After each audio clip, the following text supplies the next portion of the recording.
Assalamualaikum warahmatullahi wabarakatuh. Alhamdulillahi rabbil alamin.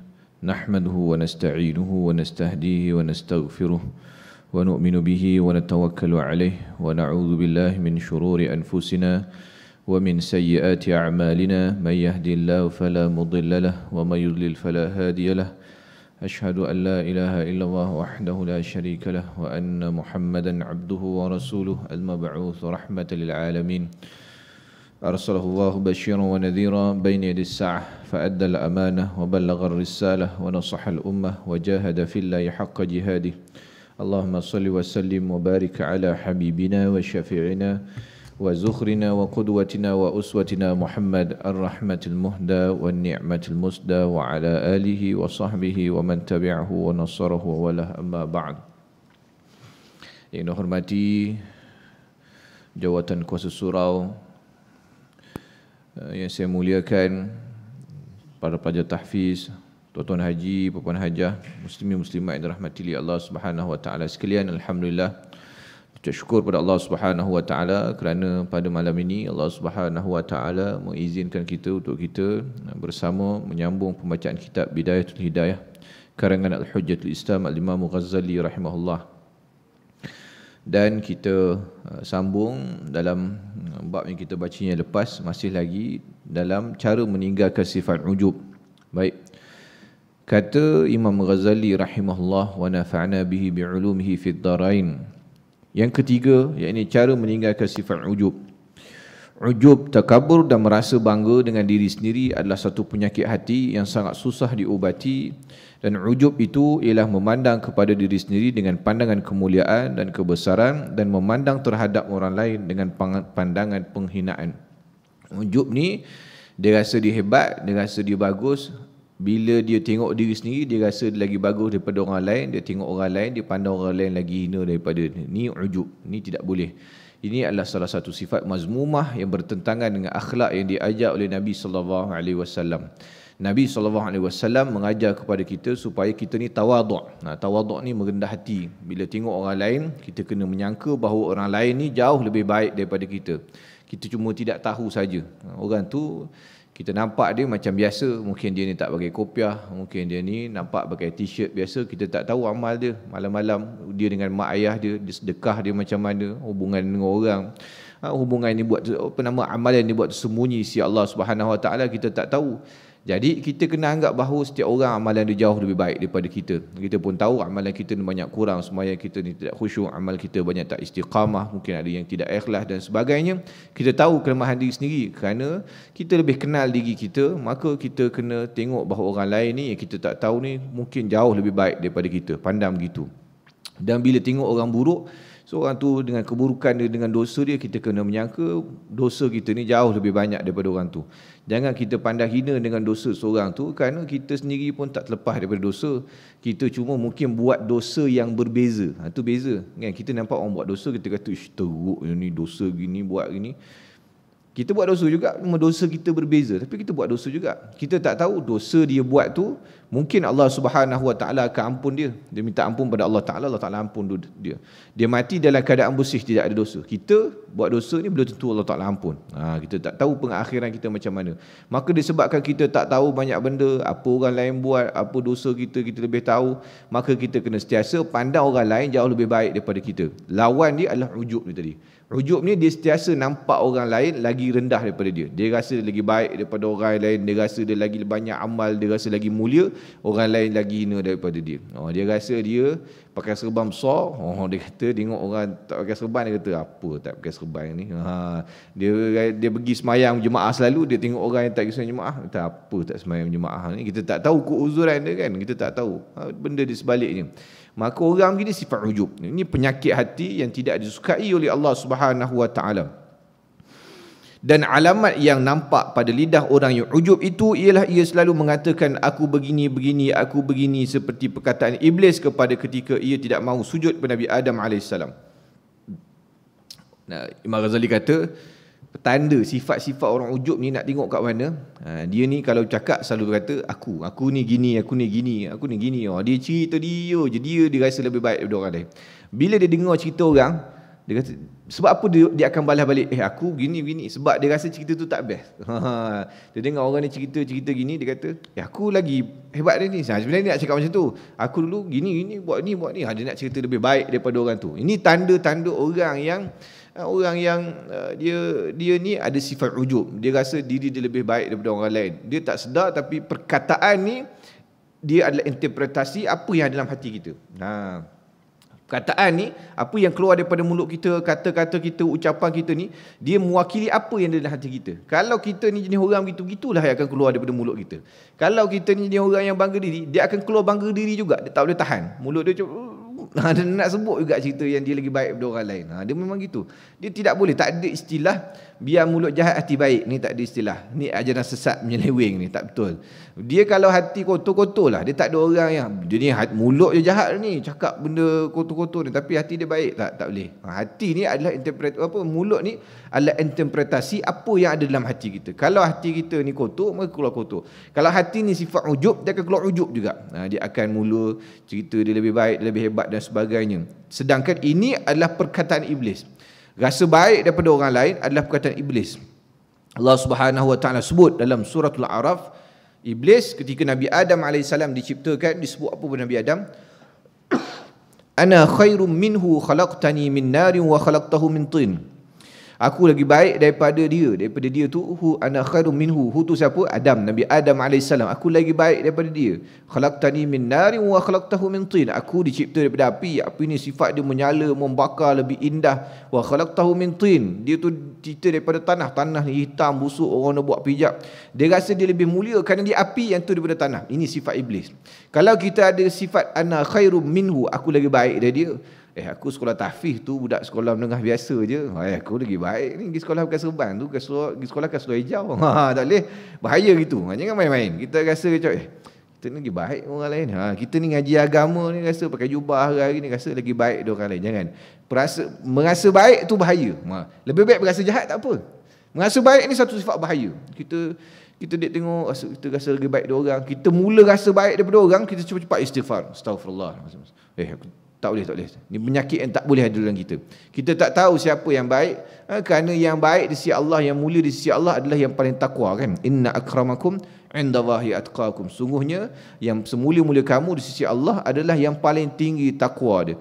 Takwa ni antara kita ni kita tak tahu. Kita depan orang nampak elok, nampak elok, baik semua. Tapi di belakang orang kita tak tahu. Takwa ni di sebalik orang dia apa semua, dia menjaga perkara yang halal, dia menjaga perkara yang haram, tak nak bagi buat perkara-perkara yang Allah Subhanahu wa taala tidak redha. Ini orang yang betul-betul takwa. Ini kita tak tahu. Dia ada orang yang nampak macam ni tapi tak takwa pun kadang-kadang, kan. Dia tidak berapa menjaga. Tapi ada orang yang nampak macam biasa-biasa dia ni, tapi dia menjaga agama sungguh-sungguh. Ini kita tak tahu. Maka kita tak boleh sangka kita lagi baik daripada orang lain. Dan alamat yang nampak bagi orang yang ujub itu di dalam majlis orang ramai ialah ia selalu mengangkat dirinya dan menganggap lebih berkebolehan daripada orang lain, dan ia suka menunjukkan diri dalam perbincangan dan tidak senang kalau ada orang yang menolak pandangannya. Ini tanda kedua adalah bila majlis orang ramai, dia selalu mengangkat diri dia. Dia kata dia dalam majlis tu macam dia hebat lah. Dia suka menonjol ke depan. Bukan tak bagus. Kalau dah tak ada orang tak apa lah, kan. Tapi dia saja biar saya lah. Ni nampak macam dia lagi hebat, kan. Tak boleh. Ni tidak ni contoh-contoh. Dan tidak senang kalau ada orang menolak pendapatnya. Kalau mesyuarat ni tempat kita bincang, kita nak dengar pendapat orang lain. Kadang-kadang pendapat kita diterima, kadang-kadang pendapat orang lain diterima. Sebab kadang-kadang kita rasa pendapat kita bagus dah. Bila kita masuk mesyuarat, sebab ada dengar pendapat orang lain, idea dia lagi brilliant, kita pun tak fikir benda tu, kan. Sebab itulah Islam mengajar wasyawirhum fil amr. Bila ada suatu perkara, mesyuarat. Kerana mesyuarat ni lebih diberkati. Kerana bila kita menyelesaikan satu masalah dengan banyak kepala dalam tu, ada banyak kepala mikir, dia lebih diberkati. Mungkin ada solusi-solusi yang lebih baik. Maka disebabkan itulah mungkin ada pendapat kita, hari ni pendapat kita diterima, mungkin kita bijak hari ni. Tapi ada setengah isu, mungkin orang lain lebih tahu, ada idea lebih benar. Jadi kita kena terimalah, ada kala pendapat orang kita terima, ada kala pendapat kita kena terima. Kadang-kadang pendapat kita ditolak, terpulang, tak ada masalah. Tapi kalau orang yang ada sifat ujub, dia tak suka orang tolak pendapat dia. Dia kata, tak. ini betul, ini betul. Orang tu kata tak dia betul juga. Akhirnya bertekak, tak boleh tuan. Tak apalah orang tak terima pendapat kita kan. Dan mungkin kita pun tak tahu. Mungkin pendapat kita tu nampak macam betul tapi ditolak. Ada hikmah di sisi Allah Subhanahu Wa Taala, kita tak tahu. Mungkin pendapat kita tu akan menyebabkan satu perkara masalah lain jadi dan orang akan menyalahkan kita. Kita tak tahu kan. Maka bila pendapat kita ditolak, maka kita kena redha lah. Ni sisi perbincangan. Ramai orang tak setuju dengan kita, nak buat macam mana. Tapi kalau orang ujub, dia tak boleh pendapat dia ditolak. Kalau orang cerita bila bersembang dengan dia, tak berapa tepat tu, kita kata ke dia, tak berapa tepat tu, saya dulu ni maknanya kita ada benda yang lebih tahu tu, tak berapa tepat tu. Tak boleh, dia kata betul juga ni, saya juga betul. Dia ada orang memang dia nak betul, dia nak menang je. Ada orang memang begitu kan. Itu anjing tu. Dia kata tak, burung tu. Kita kata burung, dia kata anjing, burung tu. Dia kata anjing tu daripada jauh telinga tu kan nampak macam burung kan. Kita kata tu burung. Dia kata anjing tu. Tak lama lepas tu terbang. Dia kata tu burung tu terbang. Tak, tu anjing jenis terbang. Dia nak jenis, dia nak menang juga. Ada orang macam begitu kan. Bukanlah begitu, maksudnya lebih kurang gitulah kan. Kadang benda tu nampak dah dia salah tapi dia nak betul juga. Ni onjok ni. Dia tak boleh terima pendapat orang lain, dia saja betul. Dia dah kalah, kemudian dia nak pusing-pusing kot lain pula. Dan orang yang takabur tidak senang apabila ia diberi nasihat dan mengkasarkan bahasa kalau ia memberi nasihat kepada orang lain. Maka siapa yang menganggap dirinya lebih baik daripada orang lain, maka orang itu bersifat takabur. Baik. Dia kalau orang bagi nasihat tak nak dengar. Cakap dia bila kita nak bagi nasihat, ni kena hati-hati. Ni kadang-kadang kita ni orang surau pun ada begini kadang kan. Nak tegur orang surau ni yang paling payah kadang. Kadang orang duk tanya ke saya, ustaz, macam mana nak tegur imam tu? Bukan tempat ni lah, tempat lain kan. Ustaz, macam mana nak tegur imam tu? Imam tu baca salah tu kan. Kadang-kadang saya dengar, betul imam salah juga dia baca tu kan. Jadi macam mana nak tegur? Tegurlah. Tegur tak boleh merajuk 3 minggu tak datang surau nanti. Siapa nak jadi imam? Biasa gitu kan. Tegur tak surau. Tegur tak ada imam, tak ada bilal. Tegur letak jawatan. Asal tegur je dalam grup surau letak jawatan. Saya dengar ini meletakkan jawatan. Besok 2-3 hari datang balik. 2-3 hari tegur balik, datang letak jawatan balik. Kerja dia letak jawatan je lah gitu kan. Payah kadang-kadang. Tak boleh gitu. Bila tak boleh terima teguran ni, tanda hati takabur. Tegur. Orang tegur kita tu, mungkinlah kita tak perasan kan. Betul tu. Dan teguran tu mungkin dia datang daripada Allah Subhanahu Wa Taala. Bukan mungkin, memang dia datang daripada Allah Subhanahu Wa Taala. Allah Taala letak pada dia jadi alat, jadi orang tengah untuk sampai kepada kita. Allah Taala nak tegur kita tapi melalui orang tu. Bukan kadang-kadang melalui pak cik dengan budak-budak kadang-kadang kan. Bukannya semestinya orang tu. Kadang-kadang budak-budak ada tengok kita minum diri kan. Dia kata, pak cik, nampak pak cik minum diri macam setan. Dia kata, gitu budak umur 4 tahun kena setan dengan budak 4 tahun. Betul kan? Dia tegur tu betul kan? Mana boleh minum diri kan? Makruh minum diri.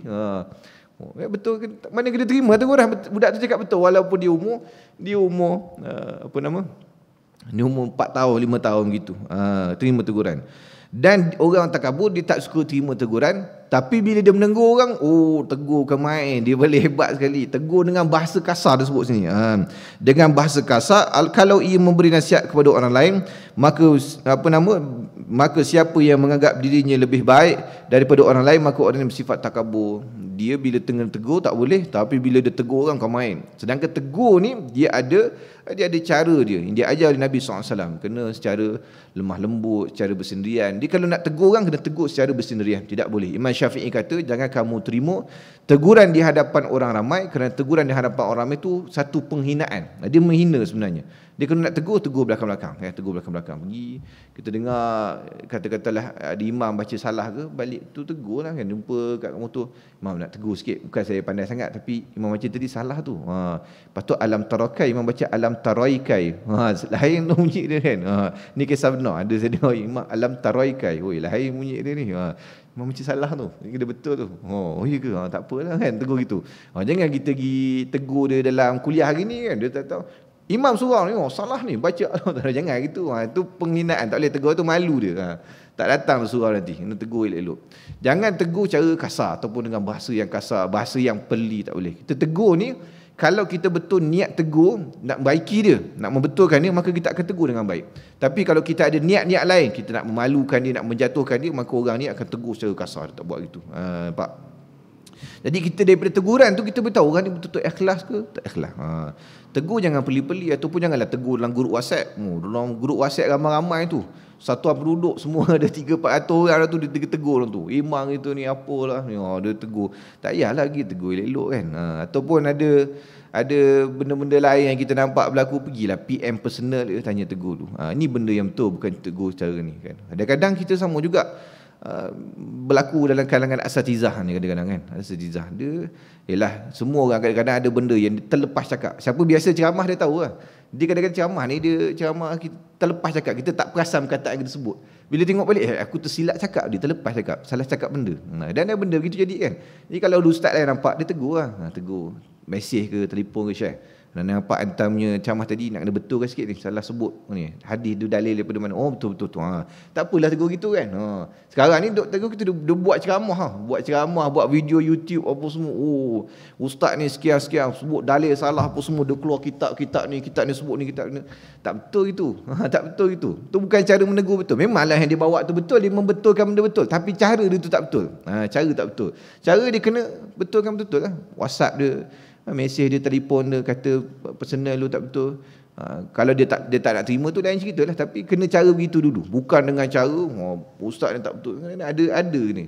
Kan ada satu, saya tak nak sebut siapa kan. Ada orang yang buat YouTube channel gitu kan. Dia buat YouTube channel, dia mencari kesalahan ustaz-ustaz ni.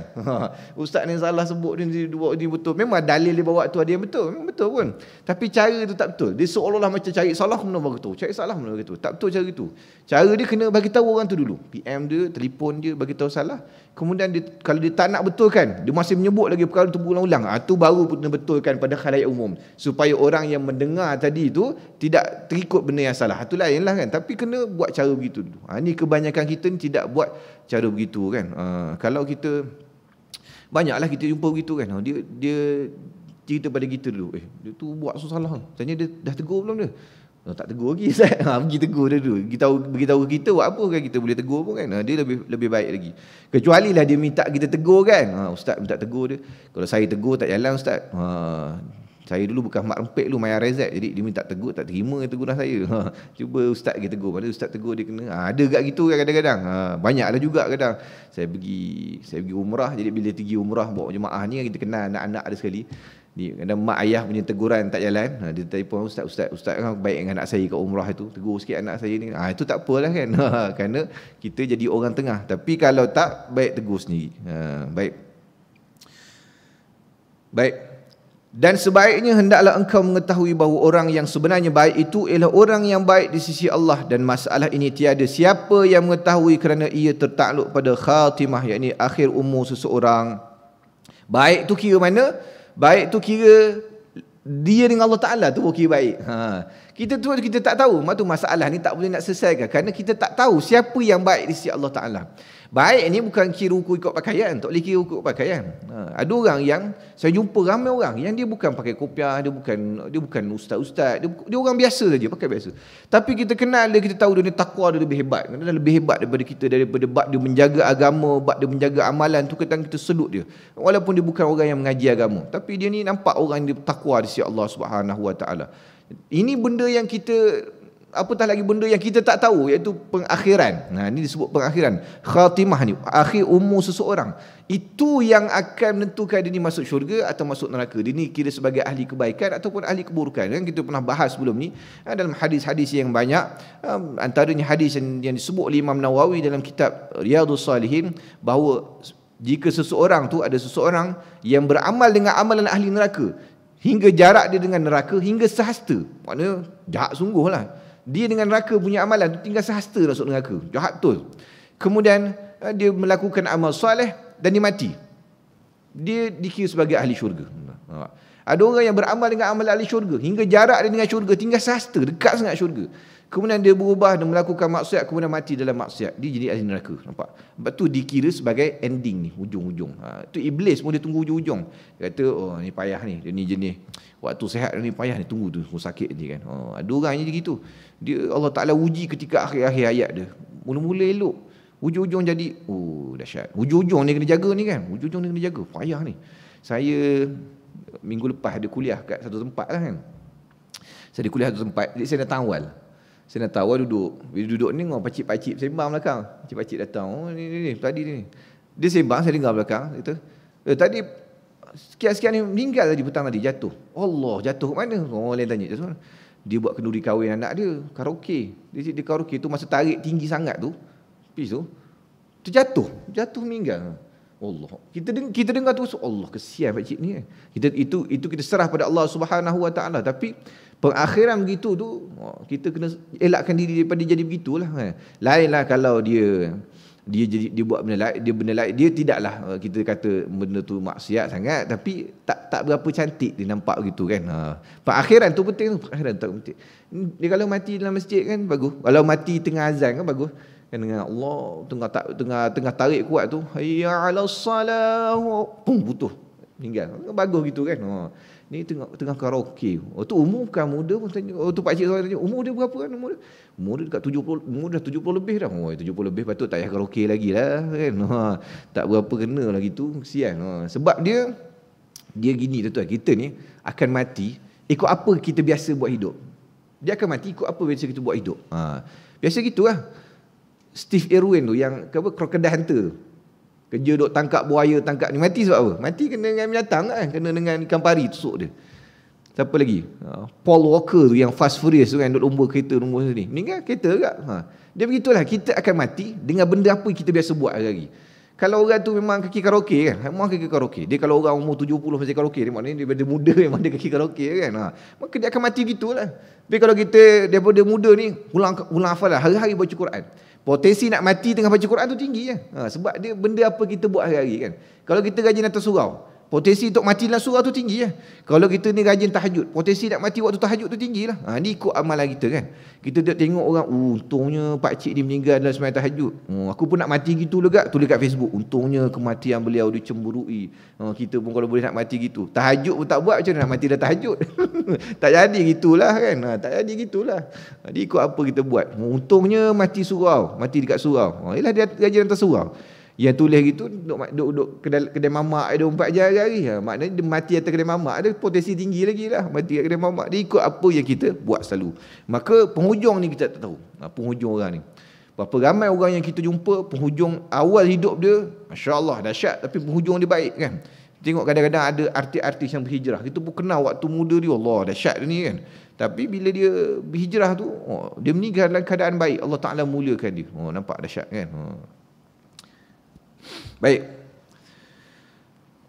Sepatutnya janganlah engkau melihat kepada seseorang kecuali engkau melihat bahawa ia adalah lebih baik di sisi Allah daripada engkau, dan ia mempunyai beberapa kelebihan atas dirimu. Ini saya sebut tadi, bila kita tengok orang, kita kena ingat bahawa orang lain lebih baik di sisi Allah dan dia ada banyak kelebihan berbanding kita.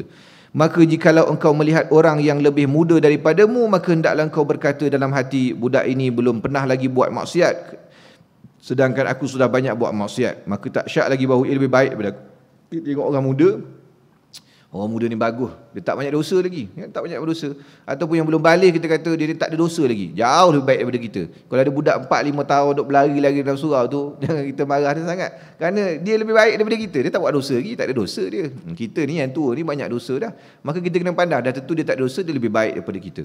Maka jikalau engkau melihat orang, dan apabila engkau melihat orang yang lebih tua daripadamu, maka hendaklah engkau berkata, orang ini menyembah Allah lebih dahulu daripadaku, maka tidak syak lagi bahawa ia lebih baik daripadaku. Bila kita tengok orang yang tua, mana kita kata, pakcik ni hidup dah 60 tahun, kita baru hidup 30 tahun. Pakcik ni 30 tahun awal semayang daripada kita, menyembah Allah Ta'ala. Dia dah buat amal, baca Quran awal. Mana dia banyak lagi amal daripada kita. Kena pandang gitu pula kan. Orang lagi tua daripada kita, dia dah hidup lagi lama daripada kita, lagi banyak amal daripada kita. Dia dah melalui Ramadan lagi banyak daripada kita. Dia dah puasa lagi banyak daripada kita. Dia dah solat lebih lama daripada kita. Maka kita kena pandang orang begini lebih banyak amal dia, lebih baik daripada kita. Jangan kita pandang, pakcik ni lagi tua daripada aku, lagi banyak dosa. Dia bukan gitu cara pandang dia. Pakcik ni lebih tua, lebih banyak amal dia. Bukan lebih banyak dosa. Dosa tu kita lagi banyak daripada orang. Baik. Dan apabila engkau melihat orang yang alim, maka hendaklah engkau berkata, orang alim ini telah dikurniakan kepadanya bermacam-macam pemberian yang tidak dikurniakan kepadaku, dan ia telah sampai ke martabat yang aku tidak sampai kepadanya. Bila jumpa orang alim, hormat dia atas ilmu dia. Orang alim ni kitab dia macam-macam, dia belajar, guru dia macam-macam, dia jumpa apa semua.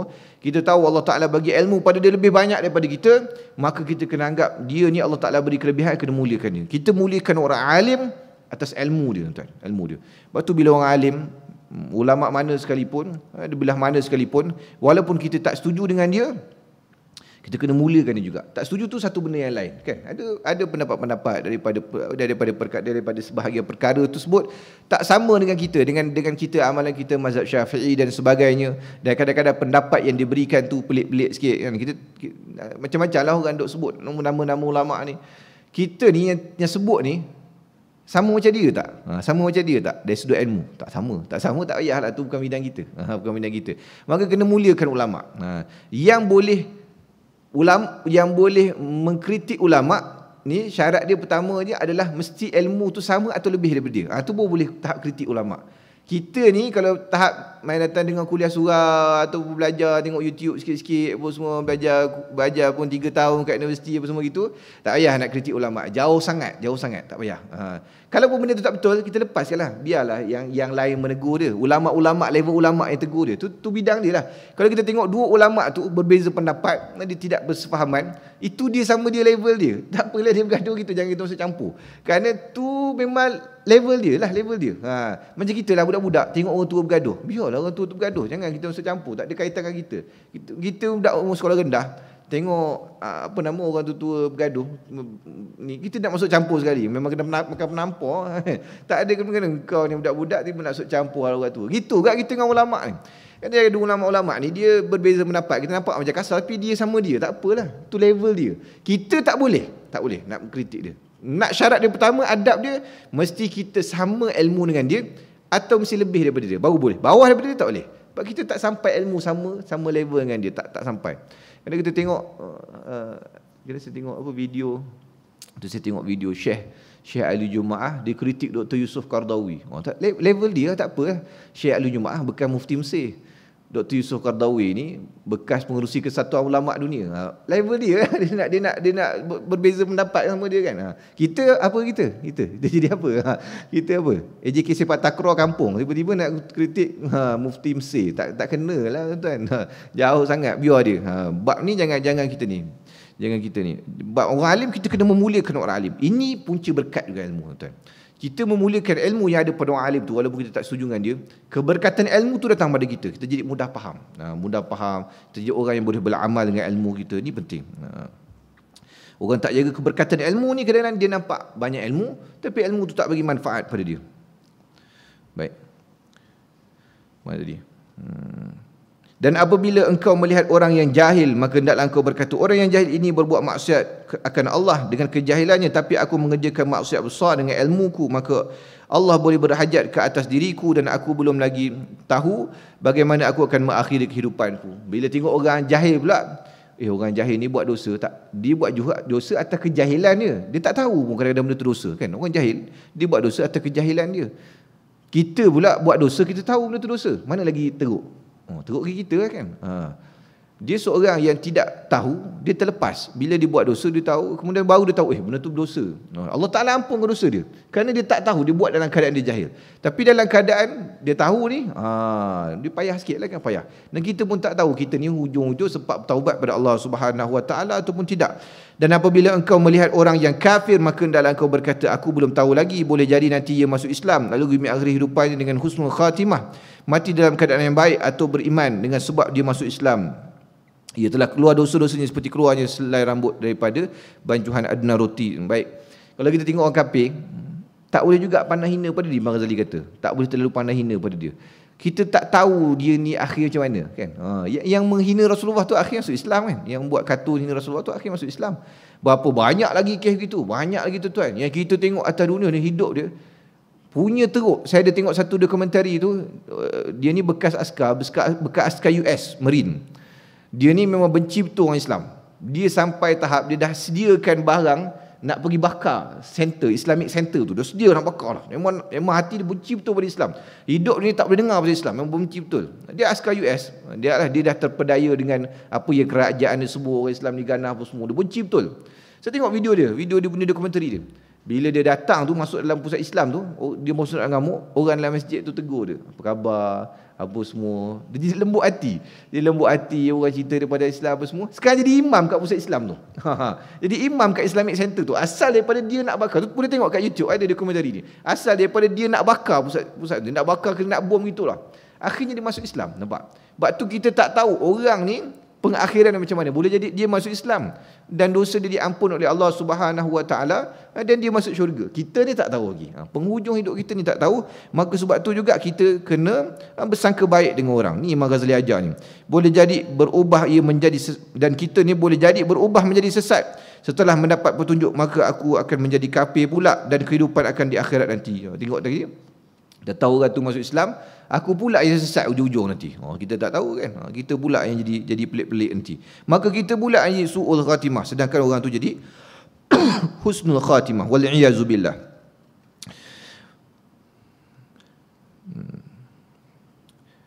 Dan kita ni kalau mati dalam keadaan kafir, maka orang yang kafir ini akan pada hari kiamat nanti akan dikumpulkan bersama dengan orang-orang yang di mukarrabin, sedangkan aku akan disiksa dalam api neraka. Orang kafir ni tadi, kalau dia mati masuk Islam, dia akan dikumpulkan bersama mukarrabin, orang yang soleh. Kita pula yang rasa baik masuk Islam lama daripada lahir ni, kemudian mati dalam keadaan rosak akidah kita. Kita pula yang jadi masuk neraka nanti, terbalik gitu kan. Maka disebabkan penghujung ni tadi, Imam Ghazali kata, sebab kita tak tahu khatimah kita ni macam mana, penamat kita macam mana, maka kena sentiasa sangka baik ke orang, kena pandang pandangan orang dengan pandangan baik. Yang ni kena latih. Benda ni kena latih dalam diri kita. Sebabnya bisikan-bisikan ni akan selalu datang. Tak kiralah siapa sekalipun, dia akan datang bisikan. Kadang kita pandang orang, kita akan muncul satu bisikan dalam hati kita, kita akan rasa, ish dia ni, kenapa gini, ish teruknya dia ni. Benda tu akan datang bisikan tu. Kadang kita tengok scroll Facebook ni, ada kes-kes orang share tu, teruknya dia ni. Kita kata dia teruk. Apalah perangai ni kan. Kita tak boleh. Mudah-mudahan Allah Ta'ala ampunkan dia. Kita tak tahu. Kita tak diuji benda tu macam dia kan. Kita tak uji. Kita tak duduk dalam keadaan dia, dalam situasi dia, kita tak tahu. Dan boleh jadi kerana dia buat ni, Allah Ta'ala bagi hidayah pada dia, dia jadi orang yang baik. Berapa ramai orang yang masuk dalam penjara, keluar jadi baik. Berapa ramai? Yang masuk penjara keluar hafal Quran ada. Keluar hafal Quran. Kenapa? Kerana rupanya dia masuk penjara tu hikmah. Allah Ta'ala nak ubah jadi baik. Kalau dia tak masuk penjara, dia jadi lagi jahat. Dia jadi lagi jahat, dia terus mati dalam keadaan tengah buat jahat dan sebagainya. Allah Ta'ala sayang, dia kena tangkap. Tangkap masuk penjara. Masuk penjara, ada ustaz ceramah apa semua. Dia berubah jadi baik, jadi orang soleh. Maknanya dia, walaupun dia banduan, dia lagi mulia daripada kita. Dia lagi mulia daripada kita. Sebab tu kita tak tahu. Maka kita tak tahu ni kena sangka, siasa sangka orang dengan sangkaan baik. Baik. Maka sifat takabur tidak akan keluar daripada hatimu kecuali bila engkau mengetahui bahawasanya orang yang sebenarnya mulia itu ialah orang yang mulia di sisi Allah Subhanahu Wa Taala, dan masalah ini tertaluk kepada al-khatimah, yakni kesudahan hidup seseorang, sedangkan perkara ini masih belum dapat diyakinkan. Maka bila engkau berfikiran demikian, nescaya hatimu sentiasa takut akan dengan khatimah, sehingga engkau tidak berani membesarkan diri dan engkau terpaksa banyak membuat andaian terhadap orang lain. Walaupun sekarang ini engkau yakin dan beriman pada Allah, namun keadaan ini tidak menghalang kemungkinan berlakunya perubahan-perubahan pada pendirianmu pada suatu masa akan datang. Sebab tu bila kita dah tahu bab ni, kita tahu yang penting ni adalah khatimah, penamat pada seorang, kita yakin, maka kita ni akan jaga diri kita. Bila orang tahu manusia ni, dia akan berubah-ubah hati dia. Manusia ni hati berubah-ubah. Kita ni dulu pendirian kita lain, sekarang pendirian kita lain kan. Kita tengok dulu orang ni duduk parti ni, tu lompat parti ni. Dulu rumah dia penuh bendera warna ni, sekarang rumah dia penuh bendera warna ni. Tukar kita kan.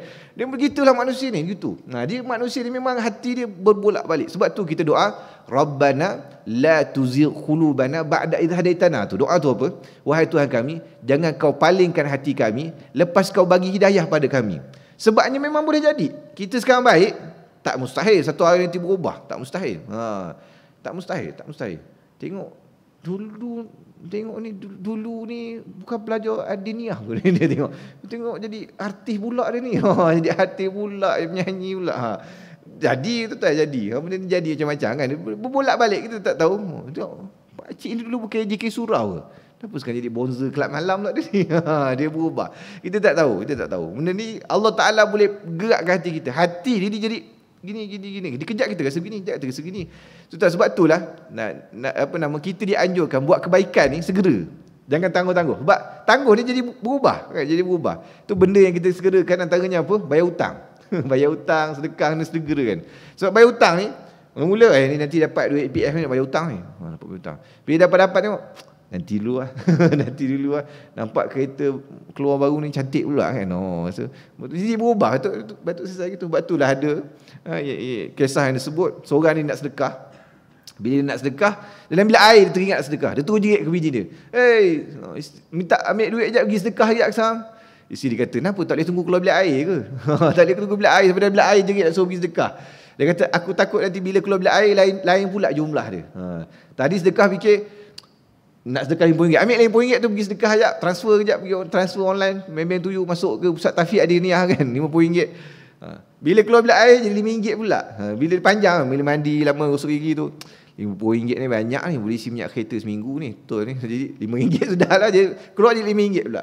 Ni benda gitu. Manusia ni hati dia sejak gini. Sebab tu gitu tuan-tuan. Gitu. Maka kita ni tak tahu kita ni macam mana pendirian kita nanti macam mana, kita pun tak tahu penamat kita macam mana. Maka kita kena sangka baik pada orang, kita pun tak tahu kita macam mana. Dan tuan-tuan kena hati-hati, terutama dalam bab mengecam orang yang berdosa tuan-tuan. Kita tak suka dia bukan kerana dia, kita tak suka dia dosa yang dia buat, tak suka bukan sebab dia. Kena beza membenci orang dengan membenci dosa yang dia buat. Kita marah kepada dia bukan marah benci dia, marah dia sebab dia tak tutup aurat, marah dia sebab dia tak solat, marah dia sebab benda tu. Mana kita baik-baiklah, tegur-tegur dah. Tapi ada orang yang dia kecam kerana kebencian pada orang tu. Dia kecam sungguh-sungguh. Jaga baik tuan-tuan. Allah Ta'ala akan uji kita balik dengan dosa tu takut nanti. Kita ni boleh kecam sebab kita tak tahu keadaan dia waktu tu. Kita kata kalau orang ni mencuri, kita tak tahu keadaan dia macam tu macam mana, terdesak dia macam mana, ataupun dia buat dosa kita pun tak tahu dalam keadaan dia macam mana, dia jahil dan sebagainya, tak tahu. Maka kita kena marah dia, tegur dia, sudahlah. Janganlah kita melampaui batas, jangan melampau. Sebab kita tegur tu, teguran tu akan ujian pada kita. Allah Ta'ala akan uji. Seorang yang menghina seorang lain dengan dosa orang tu, dia tidak akan mati, melainkan Allah Ta'ala akan uji tu dosa tu orang dia. Allah Ta'ala akan uji, kau boleh ke tidak je? Bila aku bagi kau begini, kau boleh ke tidak? Kadang-kadang bila kena ke kita lagi teruk daripada dia. Ini kita tak tahu kan. Maka bila bab mengeji orang yang berdosa ni, kena hati-hati. Bukan kita mengeji, tapi kita kena tegur dengan ikhlas. Dan jangan benci dia sampai melampaui batas.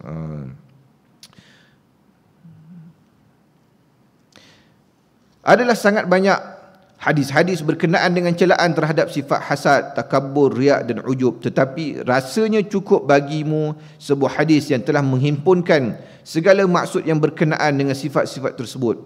Daripada Imam Abdullah bin Al-Mubarak rahmatullahi alaih telah meriwayatkan dalam kitab Az-Zuhud dengan sanad beliau daripada seseorang lelaki iaitu Khalid bin Mu'dan yang pernah berkata kepada Muaz, wahai Muaz, ceritakanlah kepadaku sebuah hadis yang pernah engkau dengar daripada Rasulullah sallallahu alaihi wasallam.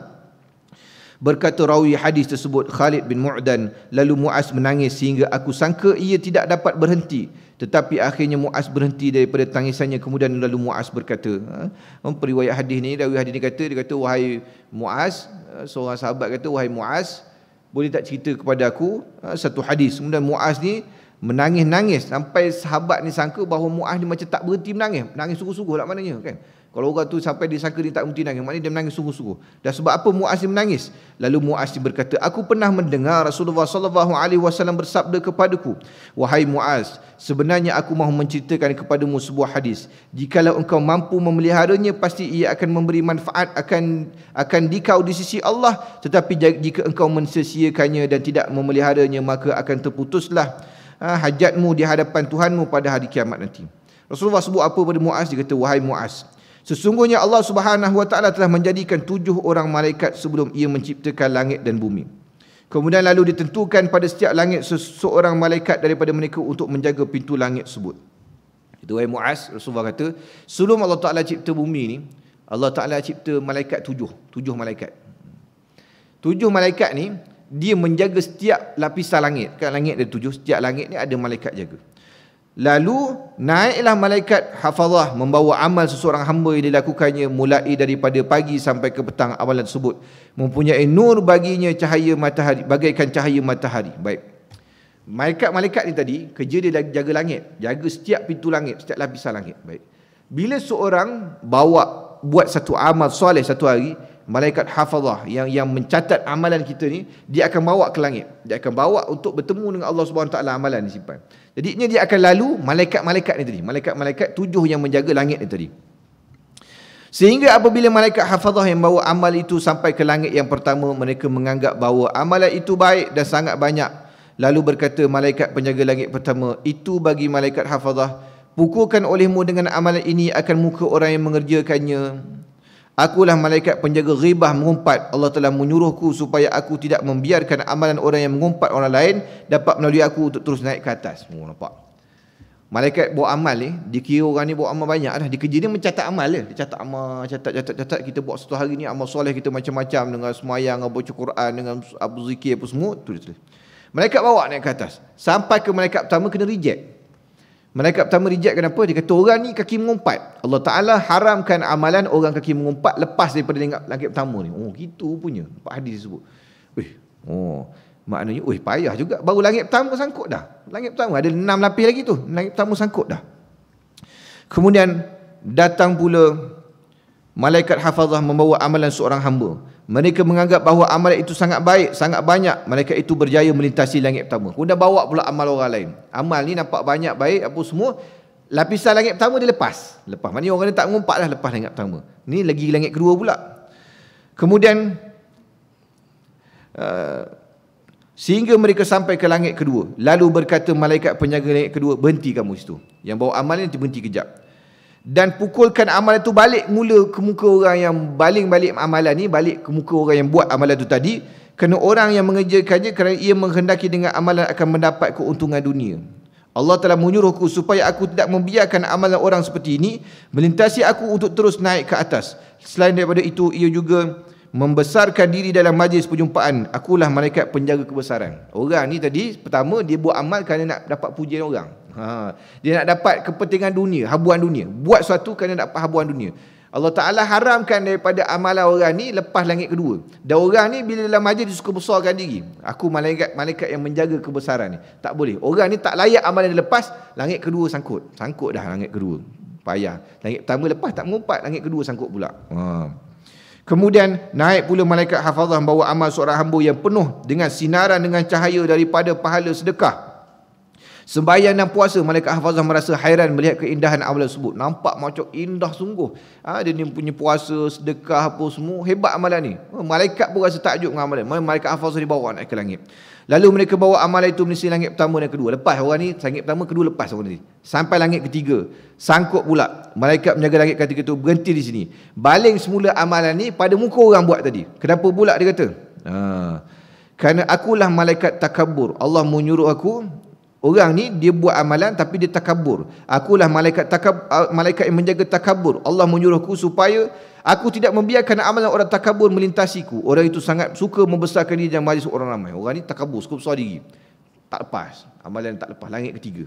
Kemudian naik pula malaikat hafazah bawa amalan seorang hamba. Amalan bersinar seperti bersinarnya bintang yang berkelip-kelip. Sama juga amal soleh juga. Bersinar dengan pahala dia apa semua. Kemudian baginya suara tasbih sembahyang, puasa, haji, umrah, sehingga malaikat hafazah itu membawa amalan tersebut sampai ke langit keempat. Ini tadi orang ni lepas pula 1, 2, 3 lepas sampai keempat. Sampai keempat, malaikat langit kata, baling-balik amalan ni pada muka orang yang buat dia. Kenapa? Berhenti kamu di sini kerana orang ni belakangnya dan juga perutnya. Akulah malaikat ujub. Allah menyuruh supaya ia tidak membiarkan orang ujub melintasi aku. Ia beramal ada dengan dorongan perasaan ujub terhadap dirinya. Orang ujub ni baling, tak lepas langit keempat. Lepas. Tadi dia sangkut langit keempat pula tersangkut. Ujub apa? Rasa baik diri sendiri, yang kita bahas sebelum ni. Dia tak cakap tapi dia rasa dia baik diri baik, ujub. Kemudian naik pula malaikat hafazah bawa amal seorang hamba sampai ke pintu langit yang kelima. Seolah amalan itu pengantin yang dihantar atau disambut ke rumah suaminya. Maksudnya amalan itu berseri-seri macam pengantin dibawa. Lalu berkata malaikat penjaga langit kelima, berhenti, baling balik amal ni ke muka orang yang mengerjakannya dan campakkan ia atas tengkuknya. Akulah malaikat hasad. Ia sangat hasut kepada orang yang belajar dan beramal seperti amalannya, belajar ilmu dan beramal seperti amalannya. Hasud akan orang lain melakukan sebarang kelebihan dalam berbuat ibadat, dan ia juga mencela mereka. Allah menyuruhku supaya aku tidak membiarkan amalan orang hasud melintasiku. Ni hasad pula. Dia ada sifat hasad. Dia tak suka tengok orang lain lebih daripada dia. Tidak kira lah daripada bab orang buat kebaikan, dia tak boleh tengok orang buat kebaikan, nak halang. Kerana apa? Kerana dia nak dia baik, tak boleh lebih daripada orang lain. Tak boleh hasad. Tak lepas juga sangkut langit. Kemudian naik sampai ke langit, ini orang yang naik kelima dah. Kemudian naik malaikat bawa pula amalan, baginya cahaya seperti cahaya bulan purnama daripada sembahyang, zakat, haji, umrah, jihad dan puasa. Malaikat hafazah berjaya bawa amalan sehingga sampai ke langit ke-6. Lalu berkata malaikat penjaga langit sebut, berhentilah kamu dan baling semula ke muka orang yang mengerjakannya, kerana ia tidak belas kasihan kepada hamba-hamba Allah yang terkena balak dan kesusahannya, bahkan ia merasa gembira dengan demikian. Akulah malaikat rahmat, Allah menyuruhku supaya aku tidak membiarkan amalan orang situ dapat melintasiku. Ini dia tak ada kaitan dengan amal, tapi dia ni tak kasihan pada orang yang kena musibah. Tak kena. Dia ni, kita ni kena ambil perhatian kepada orang yang kena musibah. Man la yahtamu bi amril muslimina falaysa minhum. Siapa yang tak ambil berat hal ehwal orang Islam, falaysa minhum, dia bukan dari kalangan orang Islam, Nabi sebut. Maka kita ni buat orang susah kena bantu. Kok mana kita mampu kan? Tengok orang kena banjir, tak mampu turun bersih ke rumah orang, bagilah duit sikit, sumbangan sikit, tak banyak, tak dapat 100 200, bagi RM5 RM10 RM20. Mana kita mampu lah kan, bantu. Kita rasa kesian. Tengok kucing lapar, bagilah makanan kucing, apa semua kucing datang minta bagi makan. Mana benda-benda yang kita nampak kesihan ni, kita kena tolong. Ini adalah rahmat daripada Allah Subhanahu Wa Taala. Orang yang tidak ada sifat ni tak boleh lepas langit ke-6. Bahaya juga ni. Maknanya kita, kalaupun amal kita cukup semua baik cantik, tapi kita ihsan kita, belas ihsan kita pada manusia, pada binatang ni tak jaga, payah. Dia tak ada tak rasa apa pun bila tengok orang Syria tu perang, duduk dalam kemah susah. Bila tengok orang Islam kena tindas, kena bunuh, dia tak terasa apa langsung. Sikit nanti dia tak rasa risau, tak rasa sedih, tak rasa nak tolong, tak rasa langsung. Orang macam ni amalan dia tak diterima juga oleh Allah Subhanahu Wa Taala. Sangkut juga ke langit. Kemudian kita naik ke langit, kemudian naik pula malaikat hafazah bawa amalan seorang hamba. Amalan itu ialah sembahyang, puasa, nafkah, jihad dan warak dia. Baginya bunyi, maksud bunyi yakni zikir seperti bunyi lebah, dan baginya cahaya seperti cahaya matahari, dan naik bersama dengan amalan itu 3,000 orang malaikat. Ni amalan bukan calang-calang zikir macam lebah. Orang lebah mana ni banyak bacaan dia, bunyi macam lebah. Malaikat pula mengiringi amalan dia 3,000 malaikat. Bukan 3,000 orang, 3,000 malaikat mengiringi amalan dia. Maksudnya amalan bukan calang-calang ni, warak dia dengan soleh dia. Mereka telah berjaya sehingga ke pintu langit yang ke-7, membawa sehingga sampai ke pintu langit ke-7. Maknanya 1 sampai 6 lepas dah. Ni sampai pintu langit ke-7, ni last ni. Ni hebat orang ni dari sudut amalan dia.